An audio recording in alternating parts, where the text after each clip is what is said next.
Friends ನಮಸ್ಕಾರ. Patel computer YouTube ಚಾನಲ್ನಲ್ಲಿ ನಿಮ್ಮೆಲ್ಲರಿಗೂ ಹಾರ್ದಿಕ ಸ್ವಾಗತ. ಫ್ರೆಂಡ್ಸ್, ಇವತ್ತಿನ ವಿಡಿಯೋದಲ್ಲಿ ಏನಪ್ಪಾ ಅಂತಂದ್ರೆ, ಇಲ್ಲಿ ಅಂಗನವಾಡಿ ಕಾರ್ಯಕರ್ತೆ ಹಾಗೂ ಅಂಗನವಾಡಿಯ ಸಹಾಯಕಿ ಹುದ್ದೆಗಳಿಗಾಗಿ ಆನ್ಲೈನ್ ಮೂಲಕ ಅರ್ಜಿಯನ್ನು ಕರೆಯಲಾಗಿದೆ. ಅದಕ್ಕೆ 384 ಖಾಲಿ ಇರತಕ್ಕಂಥ ಹುದ್ದೆಗಳಿಗೆ ಭರ್ತಿ ನೀಡಲು ಆನ್ಲೈನ್ ಮೂಲಕ ಅರ್ಜಿಯನ್ನು ಕರೆಯಲಾಗಿರುತ್ತೆ. ಸೊ ಫ್ರೆಂಡ್ಸ್, ಅದರ ಬಗ್ಗೆ ಸಂಪೂರ್ಣವಾಗಿ ಮಾಹಿತಿ ಈ ವಿಡಿಯೋದಲ್ಲಿ ತಮಗೆ ತಿಳಿಸಿಕೊಡ್ತೇನೆ. ವಿಡಿಯೋನ ಶುರು ಮಾಡೋದಕ್ಕಿಂತ ಮುಂಚೆ ನಮ್ಮ ಚಾನಲ್ಗೆ ಮೊಟ್ಟ ಮೊದಲಿಗೆ ನೋಡ್ತಾ ಇದ್ರೆ ನಮ್ಮ ಚಾನಲ್ಗೆ ಸಬ್ಸ್ಕ್ರೈಬ್ ಆಗಿ ಹಾಗೂ ಪಕ್ಕದಲ್ಲಿರೋ ಬೆಲ್ ಬಟನ್ ಅನ್ನು ಆನ್ ಮಾಡ್ಕೊಳ್ಳಿ. ಸೊ ಫ್ರೆಂಡ್ಸ್, ಇಲ್ಲಿ ಅಂಗನವಾಡಿ ವರ್ಕರ್ ಹಾಗೂ ಅಂಗನವಾಡಿ ಹೆಲ್ಪರ್ ಹುದ್ದೆಗಳಿಗಾಗಿ 2024ರಲ್ಲಿ 384 ಹುದ್ದೆಗಳಿಗೆ ಇಲ್ಲಿ ಆನ್ಲೈನ್ ಮೂಲಕ ಅರ್ಜಿಯನ್ನು ಕರೆಯಲಾಗಿರುತ್ತೆ. ನೇಮ್ ಆಫ್ ದ ಪೋಸ್ಟ್ ನೋಡ್ತಾ ಇದ್ರೆ ಅಂಗನವಾಡಿ ವರ್ಕರ್ ಹಾಗೂ ಹೆಲ್ಪರ್ ಅಂತ ಇದೆ.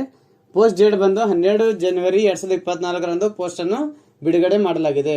ಇದರಲ್ಲಿ ಟೋಟಲ್ ವೇಕೆನ್ಸಿ ನೋಡ್ತಾ ಇದ್ರೆ 384 ವೇಕೆನ್ಸಿಗಳಿದ್ದಾವೆ. ಇಲ್ಲಿ ಇಂಪಾರ್ಟೆಂಟ್ ಡೇಟ್ಸ್ ಅಪ್ಪ ನೋಡ್ತಾ ಇದ್ರೆ, ಅರ್ಜಿಯನ್ನು ಸಲ್ಲಿಸಲು ಪ್ರಾರಂಭ ದಿನಾಂಕ 10 ಜನವರಿ 2024ರಂದು ಶುರುವಾಗಿರುತ್ತೆ. ಹಾಗೂ ಅದರ ಕೊನೆಯ ದಿನಾಂಕ ಬಂದು 5 ಫೆಬ್ರವರಿ 2024ರಂದು ಕೊನೆಯ ದಿನಾಂಕವಾಗಿರುತ್ತೆ. ಅದೇ ರೀತಿಯಾಗಿ ಇಲ್ಲಿ ವಯೋಮಿತಿಯನ್ನು ನೋಡಬೇಕಾದ್ರೆ ಮಿನಿಮಮ್ ಏಜ್ ಬಂದು 19 ವರ್ಷ ವಯಸ್ಸಾಗಿರಬೇಕು. ಹಾಗೂ ಮ್ಯಾಕ್ಸಿಮಮ್ ಏಜ್ ನೋಡ್ತಾ ಇದ್ರೆ 35 ವರ್ಷಗಳು ಪೂರೈಸಿರಬಾರದು. ಸೊ ಫ್ರೆಂಡ್ಸ್, ಅದೇ ರೀತಿಯಾಗಿ ಇಲ್ಲಿ ವೇಕೆನ್ಸಿ ಡೀಟೇಲ್ಸ್ ನೋಡ್ತಾ ಇದ್ರೆ, ಪೋಸ್ಟ್ ನೇಮ್ ಬಂದು ಅಂಗನವಾಡಿ ವರ್ಕರ್ ಅಂತ ಇದೆ.